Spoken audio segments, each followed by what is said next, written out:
So okay friends, మనకు క్లోమరసంలో so sodium bicarbonate ఉంది, and క్లోమరస్ amylase and alpha glucosidase అనే enzymes ఉన్నాయి. సో ఈ సోడియం బైకార్బోనేట్ అనేది ఏం చేస్తుందంటే, సో ఇక్కడ మనకు జీర్ణాశయం నుంచి వచ్చినటువంటి ఆమ్లం అంటే HClతో కూడినటువంటి ఆహారం ఆంత్రమూలంలోకి చిన్న పేరులోకి వచ్చింది కదా.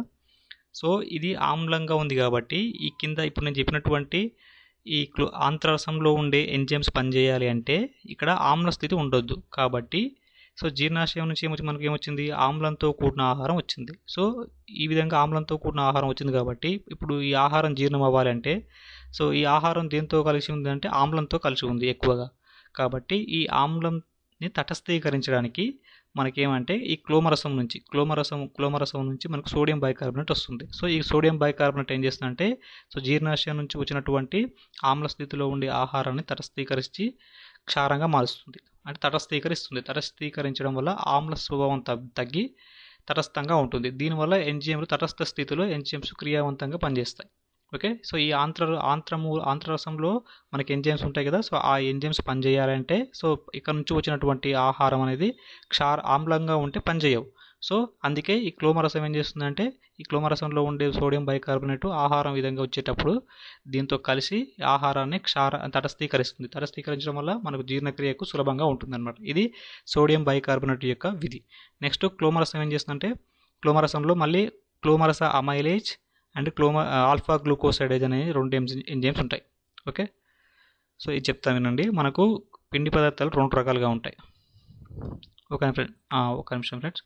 ఓకే, సో క్లోమరస అమైలేజ్ అండ్ ఆల్ఫా గ్లూకోసైడేజ్ అనే 2 ఎంజైమ్స్ ఉంటాయి.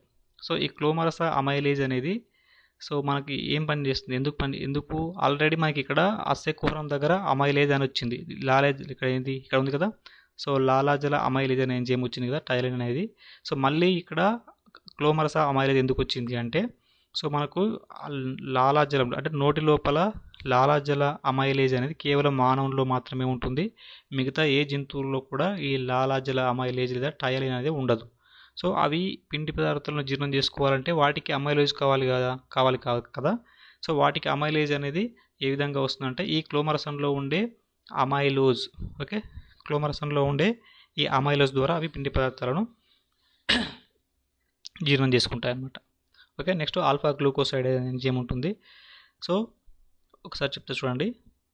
సో ఈ ఆల్ఫా గ్లూకోసైడేజ్ ఏం చేస్తుందంటే ఈ క్లోమరస అమైలేజ్ ఒకసారి చూడండి. సో పిండి పదార్థాలు అనేవి ప్రధానంగా 2 రకాలుగా ఉంటాయి. ఒకటి అమైలోజ్ రూపంలో ఉంటాయి, అమైలోపెక్టిన్ రూపంలో ఉంటాయి. ఓకే, పిండి పదార్థాలు 2 రకాలుగా ఉంటాయి, అమైలోజ్ అండ్ అమైలోపెక్టిన్.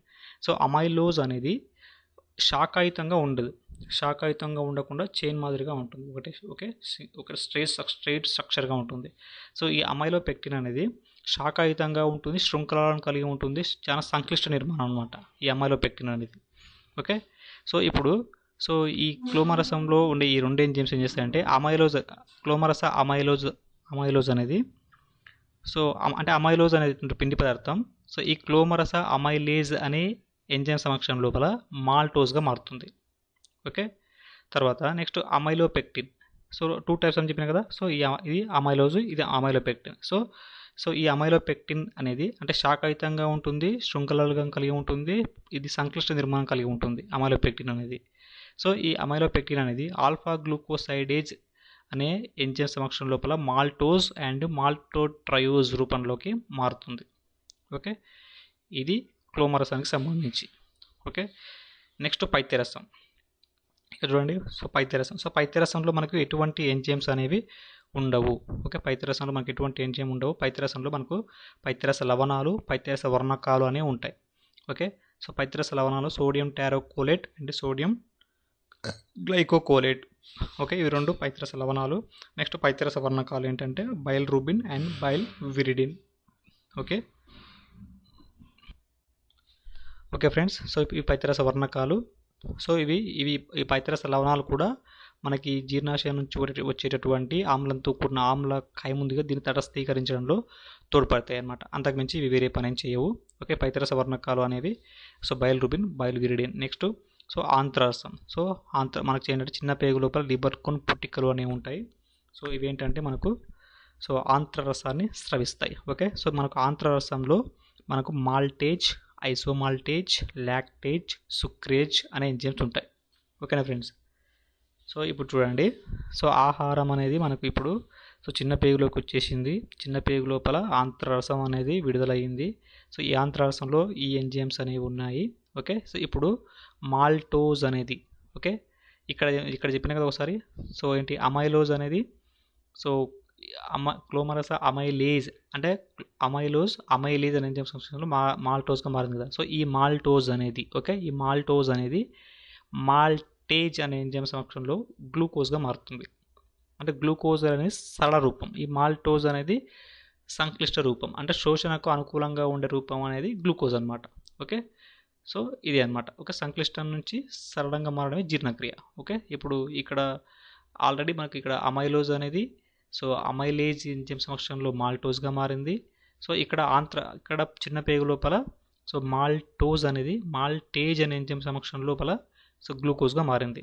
నెక్స్ట్ మాల్టోట్రయోజ్, ఇక్కడ ఉండి ఐసోమాల్టేజ్. సో ఈ మాల్టోట్రయోజ్ అనే పదార్థం సో ఐసోమాల్టేజ్ అనే ఎంజైమ్ సమక్షం లోపల సో గ్లూకోజ్ ప్లస్ గ్లూకోజ్గా మారుతుంది.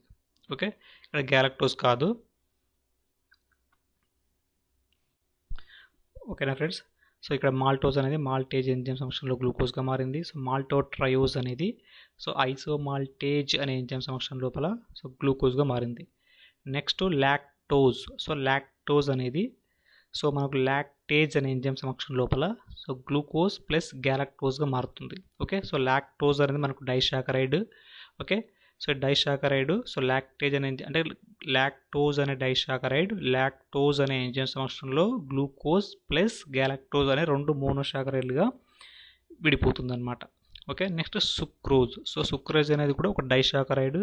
సో ఇది సుక్రేజ్ అనే ఎంజైమ్ సమక్షం లోపల సో గ్లూకోజ్ ప్లస్ ఫ్రక్టోజ్ అనే 2 మోనోసాకరైడ్లుగా విడిపోతుంది.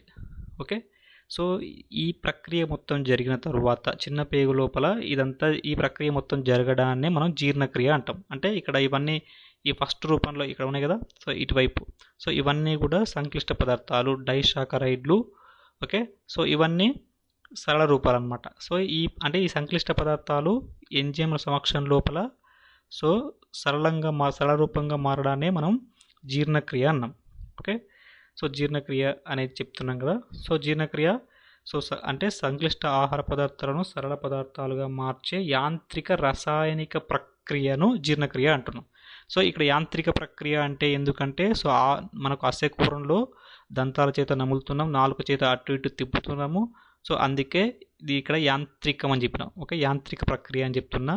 ప్లస్ ఇక్కడ మనకు ఆహారం అనేది ఆహారవాహిక చిన్న చిన్న చలనం అంటే మూమెంట్స్ చూపిస్తుంది అనమాట. ఒక రకమైన కదలికలు చూపిస్తుంది. వీటిని మనం ఏమంటామంటే పెరిస్టాలిసిస్ చలనాలు అంటాం. సో ఈ చలనాల ద్వారా ఆహారం అనేది ముందుకు నెట్టబడుతుంది కింది వైపుగా. ఓకే, జీర్ణాశయం కూడా ఒక రకమైన కదలికలు చూపిస్తుంది. దీని ద్వారా ఆహారం జీర్ణాశయం నుంచి మనకి ఈ విధంగా నెక్స్ట్ తర్వాత భాగానికి నెట్టబడుతుంది. సో ఈ విధంగా చిన్న పేగులు కూడా అన్ని భాగాలు కూడా మనకు పేగులు కూడా ఒక రకమైన చలనాన్ని ప్రదర్శిస్తాయి. ఓకే, వీటన్నింటిని కూడా పెరిస్టాలిసిస్